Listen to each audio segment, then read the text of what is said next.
नमस्कार, SBT news में आपका स्वागत है। पेश है 13 मार्च बुधवार दोपहर 1:15 बजे राजस्थान की 15 बड़ी खबरें। इस न्यूज बुलेटिन के प्रायोजक है विन्नी केक एंड मोर। सबसे पहले नजर डालते हैं आज की हेडलाइंस पर। मोदी आज करेंगे सूरज पोर्टल लॉन्च। जेजेपी की व्हिप के बावजूद विधानसभा पहुंचे 4 विधायक। जयपुर के पूर्व राज परिवार की संपत्ति मामला, पैरवी में सरकारी वकील नहीं पहुंचे, सीएस को देना होगा स्पष्टीकरण। चुनाव आयुक्त की नियुक्ति के मामले पर 15 मार्च को होगी सुप्रीम कोर्ट में सुनवाई। सचिन पायलट बोले, राजस्थान के सभी उम्मीदवार जिताऊ उम्मीदवार। और अब खबरें विस्तार से सुनिए। दिल्ली में आज आयोजित एक कार्यक्रम के तहत प्रधानमंत्री नरेंद्र मोदी देश भर में ऋण सहायता प्राप्त लाभार्थियों से संवाद करेंगे। इसके अलावा पीएम मोदी आज सूरज पोर्टल लॉन्च करेंगे। इस कार्यक्रम के जरिए मोदी देश भर में अलग अलग राज्यों से पिछड़े वर्ग एवं आर्थिक रूप से कमजोर वर्ग लाभार्थियों से बातचीत करेंगे। इस कार्यक्रम को लेकर देश भर के सभी पंचायत घरों में शाम करीब 4 बजे प्रसारण किया जाएगा। सूरज पोर्टल पीएम मोदी के द्वारा असहाय वर्गों को प्राथमिकता देने के प्रति प्रतिबद्धता को दर्शाता है और ये एक परिवर्तनात्मक पहल है जो समाज के सबसे असहाय वर्गों को उठाने का उद्देश्य रखती है। हरियाणा में नई सरकार आज थोड़ी देर में विधानसभा में फ्लोर टेस्ट का सामना करेगी। मुख्यमंत्री नायब सैनी ने दावा किया है कि उनके पास 48 विधायकों का समर्थन है। विधानसभा में बहुमत साबित करने के लिए 46 विधायकों का समर्थन चाहिए। सैनी की मीटिंग में भाजपा ने 41 और 7 निर्दलीय विधायक शामिल हुए हैं। जननायक जनता पार्टी ने व्हिप जारी किया था कि सभी 10 विधायक वोटिंग के दौरान गैर हाजिर रहे। इसके बावजूद 4 विधायक विधानसभा पहुंचे हैं। लोकसभा सीटों में बंटवारे पर बात नहीं बनने के कारण मंगलवार को भाजपा ने जेजेपी से गठबंधन तोड़कर निर्दलियों के सहारे नई सरकार बना ली।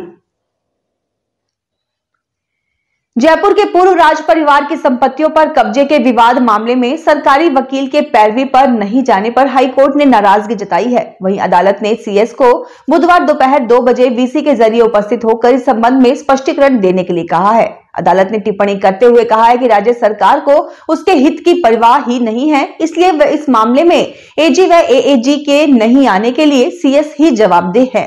जस्टिस अशोक कुमार जैन ने यह निर्देश राज्य सरकार की रिवीजन याचिकाओं पर दिया। दरअसल पुरानी विधानसभा के भवन, टाउन हॉल, पुराना पुलिस मुख्यालय व जलेब चौक की संपत्तियों के मामले में राज्य सरकार ने रिवीजन याचिकाओं में पूर्व राज परिवार के सिविल दावे को चुनौती दी है। जयपुर के पूर्व राज परिवार की सदस्य पद्मनी देवी, दिया कुमारी व अन्य ने इन संपत्तियों का कब्जा दिलाने के लिए एडीजे कोर्ट में सिविल दावा किया था। चुनाव आयुक्तों की नियुक्ति के मामले में सुप्रीम कोर्ट 15 मार्च को सुनवाई करेगा। याचिका में सरकार को नए अधिनियम के अनुसार मुख्य चुनाव आयुक्त और ईसी को नियुक्त करने से सरकार को रोकने की मांग की गई है। साथ ही याचिका में सुप्रीम कोर्ट की संविधान पीठ के फैसले के अनुसार चुनाव आयोग के सदस्य की नियुक्ति के निर्देश देने की भी मांग की गई है। साथ ही याचिका में सुप्रीम कोर्ट की संविधान पीठ के फैसले के अनुसार चुनाव आयोग के सदस्य की नियुक्ति के निर्देश देने की भी मांग की गई। कांग्रेस ने राजस्थान की 25 लोकसभा सीटों में से 10 लोकसभा सीटों पर प्रत्याशी घोषित कर दिए हैं। इससे पहले बीजेपी राजस्थान में अपने 15 उम्मीदवारों की लिस्ट जारी कर चुकी है। 10 लोकसभा सीटों पर प्रत्याशी घोषित होने के बाद सचिन पायलट का बयान सामने आया है। सचिन पायलट ने राहुल कसवा का बिना नाम लिए ही कहा कि राजस्थान में वर्तमान लोकसभा सांसद भाजपा छोड़कर कांग्रेस में आए हैं। राजस्थान के सभी उम्मीदवार जिताऊ उम्मीदवार हैं। बीकानेर में मौसम एक बार फिर बदल गया है। बुधवार सुबह बादलवाही रही और हल्की बूंदाबांदी भी शुरू हो गई। इससे मौसम में ठंडक है। मौसम विभाग का मानना है कि पश्चिमी विक्षोभ के चलते बीकानेर सहित राजस्थान के कई हिस्सों में हल्की बारिश हो सकती है। मौसम विभाग ने सुबह ही जारी एक चेतावनी में बीकानेर के अलावा जैसलमेर, जोधपुर व बाड़मेर में मेघ गर्जन के साथ हल्की बारिश होने की उम्मीद जताई है। बारिश के समय लोगों को सुरक्षित स्थान पर रहने की चेतावनी भी जारी की गई है। जयपुर वासी पिछले 5 महीने से घर के पट्टे नहीं मिलने से परेशान हैं। गत अक्टूबर में विधानसभा चुनाव की आचार संहिता लगी थी, तभी से पट्टा वितरण अभियान पर अघोषित ब्रेक लगा हुआ है और लोग रोजाना हेरिटेज व ग्रेटर निगम ऑफिस के चक्कर लगा रहे हैं, लेकिन अफसर पट्टे जारी नहीं कर पा रहे हैं। हेरिटेज रेगुलेटर निगम की प्लानिंग शाखा के अधिकारियों की लापरवाही की वजह से करीब 1700 आवेदन लंबित चल रहे हैं। स्थिति ये है कि निगम के पूर्व चेयरमैन व पार्षद मकान का पट्टा पाने के लिए बार बार अफसरों से मिल रहे हैं। आखिरकार मेयर सौम्या गुर्जर को उनकी सिफारिश करनी पड़ी है। सरकार ने प्रशासन शहरों के संग अभियान को बढ़ाकर आगामी 31 मार्च तक कर दिया था। इसके बाद भी लोगों को पट्टे नहीं दिए जा रहे हैं। वजह यह है कि पुराने पट्टों पर तत्कालीन सीएम अशोक गहलोत की फोटो थी जो रोक दिए गए थे और अब नए पट्टों के लिए नगर निगम ने स्थानीय निकाय निदेशालय से मार्गदर्शन मांगा है।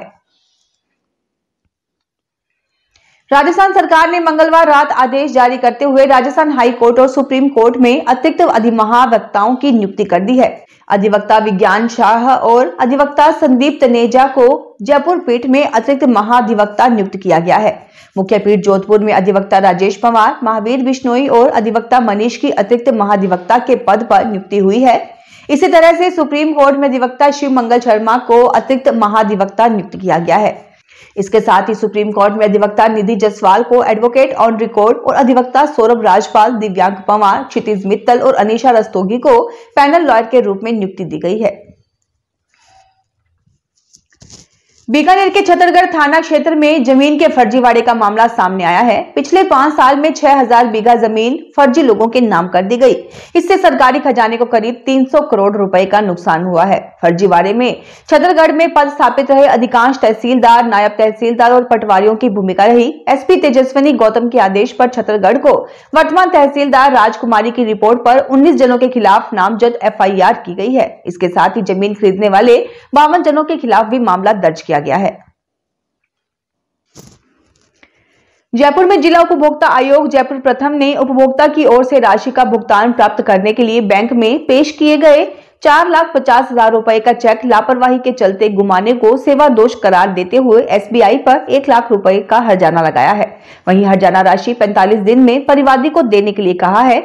आयोग अध्यक्ष डॉक्टर सूबे सिंह यादव व सदस्य नीलम शर्मा ने यह आदेश ढोटवाड़ा निवासी उद्भव शर्मा के परिवाद पर दिया। आयोग ने कहा कि उपभोक्ता सेवा प्रदाता बैंक से यह अपेक्षा करता है कि वह उसकी पूंजी की सुरक्षा करेंगे, लेकिन उसने लापरवाही से परिवादी का चेक खो दिया। यदि विपक्षी बैंक ऐसे अपने दायित्व का निर्वहन करेगा तो उपभोक्ता का उसके ऊपर से भरोसा उठ जाएगा। लोकसभा चुनाव में कांग्रेस पार्टी की लिस्ट जारी होने के बाद जोधपुर लोकसभा के प्रत्याशियों की तस्वीर साफ हो गई है। इस बार लोकसभा चुनाव में दोनों बड़ी पार्टी के प्रत्याशी राजपूत समाज से हैं। ऐसे में कांग्रेस ने पिछले दिनों बाबू सिंह राठौड़ और गजेंद्र सिंह शेखावत के बीच आपसी खींचतान को भुनाने की कोशिश की है। कांग्रेस ने गजेंद्र सिंह शेखावत के सामने उन्हीं के समाज के उम्मीदवार को उतारने की रणनीति बनाकर नए चेहरे में करण सिंह उचियाड़ा को मौका दिया है। पिछले लोकसभा चुनाव में जोधपुर के पूर्व सीएम अशोक गहलोत के पुत्र वैभव गहलोत को मैदान में उतारा था। वैभव को इस बार जालोर से उम्मीदवार बनाया गया है। जोधपुर में अब एक ही समाज के गजेंद्र सिंह शेखावत और करण सिंह उचियाड़ा आमने सामने हैं। सीकर के प्रसिद्ध बाबा खाटू श्याम के फाल्गुनी लक्खी मेले का आज बुधवार को तीसरा दिन है। आज बाबा खाटू श्याम का तिलक हुआ। तिलक के चलते सोमवार रात 10 बजे से मंदिर में दर्शन बंद हो गए थे, जो मंगलवार शाम 6 बजे शुरू हुए हैं। मंदिर के कपाट खुलते ही बाबा के दर्शन के लिए हजारों श्रद्धालु मंदिर में पहुंच रहे हैं। पिछले 3 दिन में 1 लाख से अधिक श्रद्धालु बाबा खाटू श्याम के दर्शन कर चुके हैं। भाजपा के बाद कांग्रेस ने 10 प्रत्याशी मैदान में उतार दिए हैं। 8 लोकसभा क्षेत्रों में प्रत्याशी आमने सामने हैं।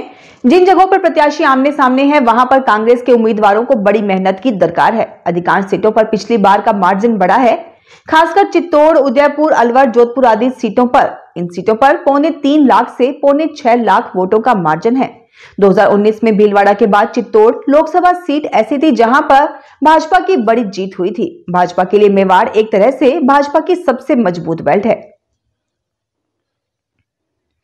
कांग्रेस अध्यक्ष मल्लिकार्जुन खड़गे ने मंगलवार को उन दावों को खारिज कर दिया कि पार्टी के वरिष्ठ नेता लोकसभा चुनाव लड़ने से कतरा रहे हैं। कांग्रेस अध्यक्ष ने कहा कि अगर कार्यकर्ता उनसे चुनाव लड़ने के लिए कहेंगे तो वे ऐसा कर सकते हैं। हालांकि उन्होंने संकेत दिया कि बढ़ती उम्र के चलते इस बार चुनाव मैदान में नहीं उतरेंगे। दिल्ली में एक प्रेस कॉन्फ्रेंस में पत्रकारों से सवालों का जवाब देते हुए खड़गे ने कहा कि यह गलत है कि हम पीछे हट रहे हैं। हमारे पास एक ही सीट मांगने वाले 10 लोगों की सूची भी है। National highway authority of India यानी NHAI ने फास्ट टैग जारी करने वाले बैंकों की रिवाइज लिस्ट जारी की है। इस लिस्ट में अब 39 बैंक और नॉन बैंकिंग फाइनेंशियल कंपनीज को शामिल किया गया है। फरवरी में 32 बैंकों की लिस्ट जारी की गई थी। रिवाइज लिस्ट में पेटीएम पेमेंट्स बैंक का नाम शामिल नहीं है, क्योंकि reserve bank of India RBI ने पेटीएम पेमेंट बैंक को रेगुलेटरी नियमों का पालन नहीं करने और कई अन्य अनियमितताओं के चलते 15 मार्च के बाद सभी बैंकिंग एक्टिविटी बंद करने का आदेश दिया है। नियमों के अनुसार फास्टैग से पेमेंट न होने पर 2 गुना टोल देना होता है। फिलहाल इस बुलेटिन में इतना ही, फिर हाजिर होंगे और बड़ी खबरों के साथ।